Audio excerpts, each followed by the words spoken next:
Hi, this is Josh Marshall from TPM Media. It's Tuesday, September 11th, 2007, 6th anniversary of the September 11th attacks. You know, last Friday, Senator John Edwards came to New York to give a speech about counterterrorism policy, and we sat down with him after the speech to ask him questions both about the new international counterterrorism organization he is proposing and also Iraq. Today we're going to bring you the first half of that interview where he talks about counterterrorism policy.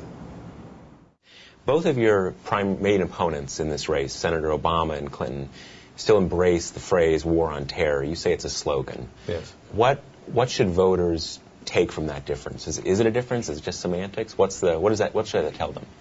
Because what I believe is that the term global war on terror was intended to do many things. First of all, create an atmosphere of fear. Mm-hmm. Second, to allow to justify every bad thing George Bush wanted to do, from the war in Iraq to Guantanamo to secret prisons to torture to illegal spying on Americans.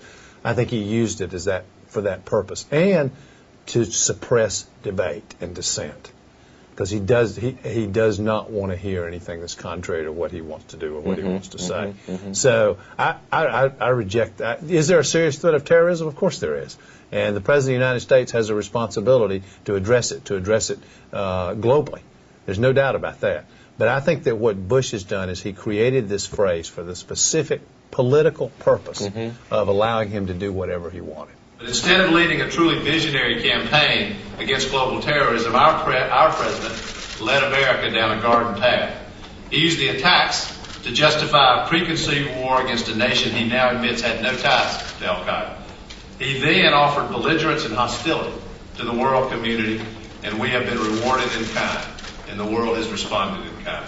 The so-called war on terror he used as an excuse for the war in Iraq, as an excuse for trampling on our Constitution, and most perversely for ignoring the demands of the actual struggle that exists against terrorism. Because in George Bush's reality, disagreement is called weak, challenge is suspect, and opposition is downright unpatriotic.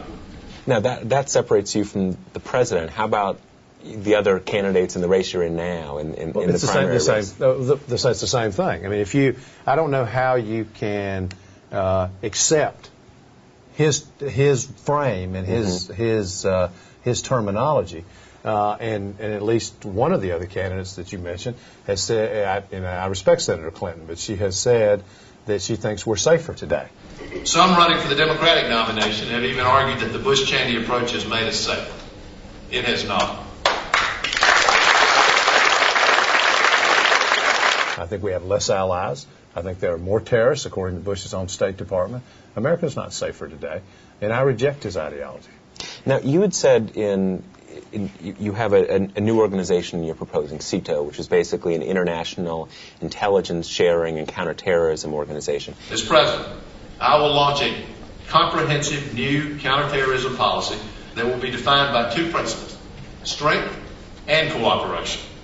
The centerpiece of this policy will be a new multilateral organization called the Counterterrorism and Intelligence Treaty Organization, CETO. Every nation has an interest in shutting down terrorism. CETO will create connections between a wide range of nations on terrorism and intelligence, including countries on all continents: Asia, Africa, Latin America, Europe. New connections between previously separate nations will be forged, creating new possibilities. CETO will allow members to voluntarily share financial, police, customs, and immigration intelligence. Together, nations will be able to track the way terrorists travel, communicate, recruit, train, and finance their operations. And they'll be able to take action through international teams of intelligence and national security professionals who will launch targeted missions to root out and shut down terrorist cells. The new organization will also create a historic new coalition. Those nations who join will, by working together, show the world the extraordinary power of cooperation. Those nations who join will also be required to commit to tough criteria about the steps that they will take to root out terrorists, particularly those who cross borders. Those nations who refuse to join will be called out before the world. It's important to note that CETO is not a panacea. I don't claim it to be, and it won't be perfect. But it would represent a big first step in the right direction. And as President Kennedy said when he signed the treaty that first limited the testing of nuclear weapons, we must begin with a common recognition of a common danger. President Kennedy said then, a journey of 1,000 miles must begin with a single step. Today, this new anti-terrorism organization would be such a first step. I think that now, particularly given what's happened with Bush, we have got to start working cooperatively with the rest of the world. And I don't think we have a natural institution to do that in. And so that's the reason for CETO. It's the reason I came up with the concept. I mean, the existing international institutions, NATO, the United Nations, Interpol, I mean, none of them are focused on terrorism. They each do play important roles, but none of them are focused on terrorism and doing terrorism as a cooperative effort with the rest of the world. And I think that's what we need. Now, how about an MI5 like domestic intelligence organization like you had proposed 4 years ago? Do you still believe that? I'm not proposing that now. What I want to do is that I think we do need to enhance our human intelligence gathering capacity. And I think I talked about this today, I think we're extraordinarily weak because of some language deficits that we have. And it's one of the reasons I'm proposing that we provide scholarships to young people who are willing to go into service of America and learn other languages, particularly Arabic languages. Okay. Now, one thing I noticed in your speech today, you had in the portion about Pakistan, you had a line in which you said that if we have actionable intelligence about terrorism activities in Pakistan and the Pakistanis won't act, we will act. In Pakistan, the recent National Intelligence Estimate found that al-Qaeda had established a safe haven in the northwest tribal areas. We have given the Musharraf government billions of dollars of aid in the last several years, yet they've done little to get control over these areas. As president, I'll condition future American aid on progress by Pakistan, including strengthening the reach of police forces and working more effectively with tribal leaders and their members to ensure their acceptance of the government. But I want to be clear about one thing. If we have actionable intelligence about imminent terrorist activity and the Pakistan government refuses to act, we will.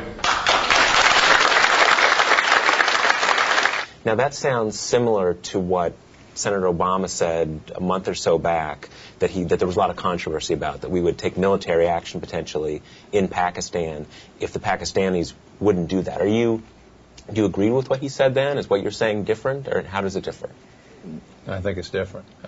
What I'm saying is that the starting place with engaging the Pakistani government, who we've given billions of dollars to in aid, is to ratchet up pressure on them, do everything in our power to push them to do what they need to do, both with our economic and with our diplomatic leverage. And we have enormous leverage on both fronts. And they should be doing this anyway. So I think that's where America should be focused. And what I'm saying is, if we know where bin Laden is, and we're confident we know where he is, and the Pakistani government won't act, we will act. We will use whatever tools we have to, but I'm not talking about an invasion of Pakistan. Right. But it could mean a military action in Pakistan to take out bin Laden or if we have to go. But it could also be, a very small. I don't want to talk about this in a hypothetical way. Sure. But I will tell you in very simple terms that if we know where bin Laden is, and the Pakistani government won't act, and I'm president, we will go get bin Laden. Okay. Stay tuned for tomorrow, where we'll bring you the second half of our interview with Senator Edwards, where he talks about the Iraq War and the progress or lack of progress of the surge. I'm Josh Marshall from TPM Media, and we'll talk to you tomorrow.